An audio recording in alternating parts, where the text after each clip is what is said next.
सावधान! परम प्रतापी मिथिला नरेश भूपालक विजयराज महाराज जनक पधार रहे हैं।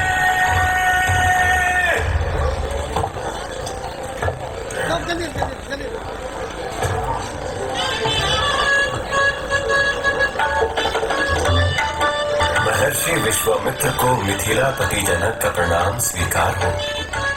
महर्षि, आज मैं अपने आप को बहुत ही भाग्यशाली मान रहा हूँ कि आपके दर्शन हुए। हम धन्य हुए महर्षि। किंतु आपके साथ दिव्य रूप वाले ये दोनों बालक कौन हैं? महाराज, ये अयोध्यापति रघुकुल वंशी चक्रवर्ती महाराज दशरथ के सुपुत्र श्री राम और लक्ष्मण हैं। श्री राम, श्री लक्ष्मण, कितने सुंदर नाम है।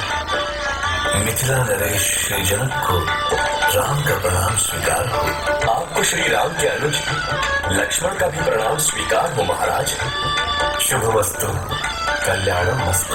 राजन, राम और लक्ष्मण साधारण राजकुमार नहीं है।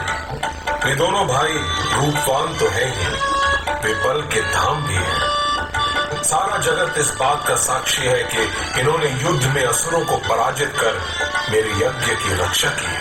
महर्षि, ये तो हमारे लिए सौभाग्य की बात है कि श्री राम और लक्ष्मण इस धनुष यज्ञ में पधारे हैं।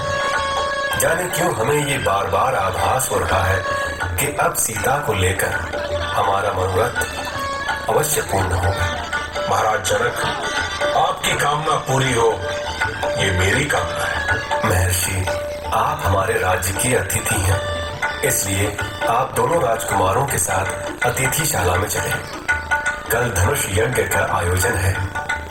कल सीता के भाग्य का निर्णय होगा। ठीक है महाराज, हम रात्रि में वहीं विश्राम करेंगे। आइए महर्षि, रथ तैयार है। ऋषि रघु वंशमणि